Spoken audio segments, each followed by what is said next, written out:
You have so much potential. It is perhaps the most dangerous compliment ever disguised as a blessing. If you are listening to this, you likely heard it often growing up. From teachers, from parents, from mentors who looked at you and saw a vessel waiting to be filled with greatness. They thought they were giving you a gift. They did not realize they were handing you a life sentence. Having potential is not a state of freedom. It is a state of eternal debt. When you are told you are destined for something extraordinary, ordinary existence suddenly becomes a failure. You lose the basic human right to simply be. Your life is no longer an experience to be enjoyed. It becomes a project to be endlessly optimized. Look at your life right now. Are you exhausted? Not the physical tiredness that comes from a hard day's work.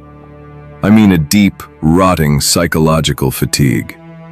The exhaustion of constantly calculating how far behind you are from where you should be. This is the silent burnout of the high achiever. You wake up every morning feeling as though you owe the universe a debt of greatness, and every night, you go to sleep completely bankrupt. You look at others who expect less of themselves, and a dark, quiet envy washes over you. They are allowed to be happy with a simple life. But you? You are forbidden from enjoying the mundane. If you are not building, achieving, or climbing, you feel entirely worthless.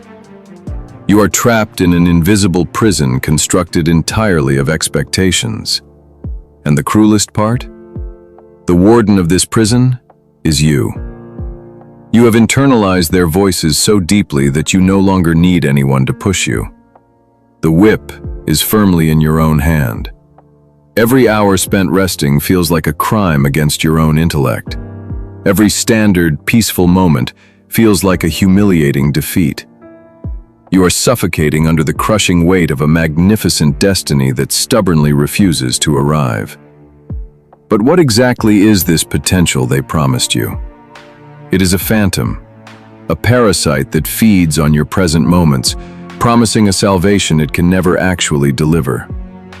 You were told that being capable of anything meant you were free. But as we are about to see, having the power to choose anything practically guarantees that you will be paralyzed by everything. They told you that because you are smart, you can do anything. What they failed to mention is that the ability to do anything is a psychological trap. It is what the philosopher Soren Kierkegaard called the dizziness of freedom. Imagine standing at the edge of a vast, bottomless cliff. The fear you feel is not just the fear of falling. It is the terrifying realization that you have the power to throw yourself off. The sheer magnitude of your own choices overwhelms you. This is your life right now. When you have too much potential, every single decision feels like a tragedy. Why? Because choosing one path means actively assassinating 1,000 other versions of yourself. If you choose to be an artist, you murder the entrepreneur you could have been. If you choose stability, you kill the adventurer. And so, terrified of making the wrong choice, terrified of mourning those unlived lives, you make the most destructive choice of all. You choose absolutely nothing. You stay in the realm of potential, because in your imagination, you are still perfect. In your mind, you are the successful titan, the brilliant creator, the master of your craft. As long as you do not take physical action, you never have to face the brutal, humiliating reality of being a beginner. You preserve your fragile ego by refusing to play the game. This is the toxic nature of perfectionism. It is not a drive for excellence. It is a coward's shield. It is the deep-seated fear that if you finally commit to a single path and still fail, you will have no more excuses left. The excuse of potential keeps you safe, but it also keeps you rotting. You are sitting in the waiting room of your own existence, holding on to a golden ticket for a train you are too terrified to board. You watch people with half your intellect and a fraction of your talent pass you by, building real lives, achieving real things. They are moving forward because they are not weighed down by the curse of infinite possibilities. They accepted their limits. You, however, are still suffocating in your own boundless sky. You are preserving your potential at the cost of your actual life. But this paralysis, it brings a ghost into your world. A phantom that watches your every move and judges you in silence. There is a phantom living inside your mind. A ghost you created years ago, built entirely out of unfulfilled promises and the heavy expectations of others. This is your future self. The version of you who wakes up early, makes zero mistakes, possesses unbreakable discipline, and is capitalized on every single ounce of that brilliant potential. And every single day you force yourself to stand next to this flawless ghost. You constantly compare its imaginary perfection to your real, tired, deeply flawed present self. It is an unwinnable war. You are competing against a god of your own making. When you finally sit down to work, the ghost is there, whispering that you are too late, that you should have started years ago. When you try to rest, the ghost stands in the corner of the room, staring at you with cold, silent disappointment. You cannot escape its gaze. Because you have been conditioned to believe that this future self is your true identity, you have begun to treat your present self with absolute disgust. You view your current life not as a destination to be experienced, but merely as a stepping stone, a messy, shameful transition period before the real you finally arrives. You treat your present body and mind as disposable tools, meant only to serve a master that does not yet exist. But it is time to face a brutal, terrifying truth. This flawless future version of you does not exist, and it never will. It is nothing more than a psychological parasite, draining the blood and joy from your present reality. By constantly sacrificing your today on the altar of tomorrow, you have completely lost the ability to exist in the now. You are delaying your own life. You are waiting for a magical, cinematic moment of transformation that will finally make you worthy of your own respect.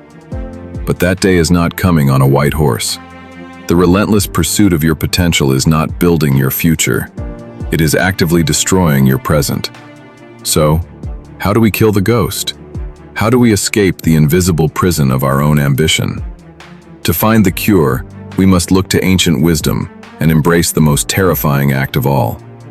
We must learn how to become completely, proudly useless. The cure to your exhaustion is not better time management. It is not a new morning routine, and it is certainly not finding more motivation. The cure is a radical, almost violent shift in your philosophy of existence. Thousands of years ago, ancient Daoist philosophers observed this exact human tragedy, the endless suffering of trying to force oneself into a specific shape. To cure it, they introduced a profoundly simple concept. Pooh, the uncarved block. Imagine a raw, uncarved block of wood resting in a forest. It is simple, still, and completely at peace. But society looks at this block and sees only wasted potential. It demands that the wood be violently carved, cut, and sanded down into something useful. A chair, a table, a tool. Your entire life, you have allowed the world to take a knife to you. You have allowed parents, mentors, and modern hustle culture to carve away your peace of mind, all in the desperate pursuit of becoming a useful tool for society. You have traded your inherent human value for a resume. But the uncarved block holds a dark and powerful secret. Before it is cut, it holds infinite possibilities, but it does not suffer the burden of having to actually become any of them. It simply exists. It is perfectly whole, exactly as it is, without needing to perform a function to justify its space in the world. You must combine this Daoist stillness with the ruthless pragmatism of Stoicism. The true Stoic does not mourn the imaginary lives they did not live. The Stoic looks at their present reality, no matter how ordinary, quiet, or unglamorous, and boldly declares it to be enough. To find peace, you must consciously choose to stop carving.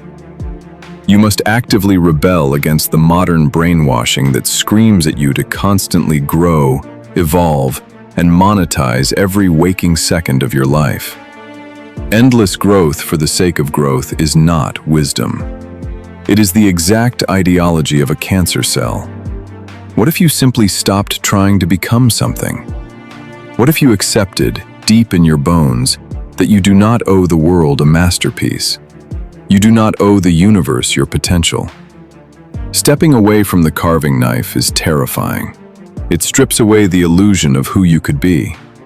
But in that quiet emptiness, you will finally discover who you actually are. It is time to commit the ultimate act of psychological rebellion. You must learn the profound cosmic relief of letting everyone down. Most importantly, yourself. For years, you have been terrified of disappointing the people who saw your potential. You have been carrying their hopes like heavy stones in a backpack, marching up a mountain that has no peak. Drop the bag. What happens when you consciously stop trying to live up to the myth of your own greatness? I will tell you. The sky does not fall. The earth does not open up to swallow you. Instead, there is only a deafening, beautiful silence.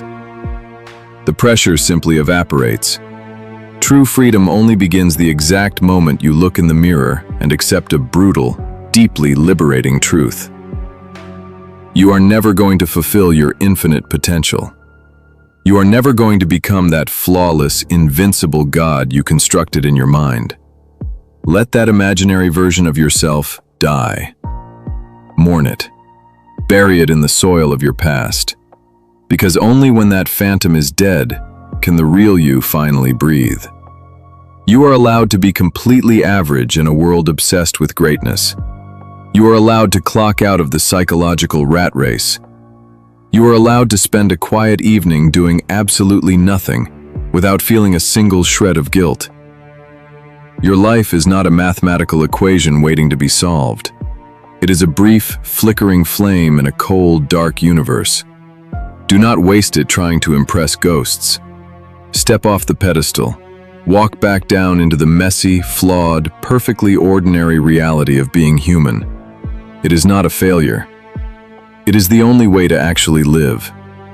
If this truth resonated with the darker, quieter parts of your mind, do not let this be a fleeting moment of clarity.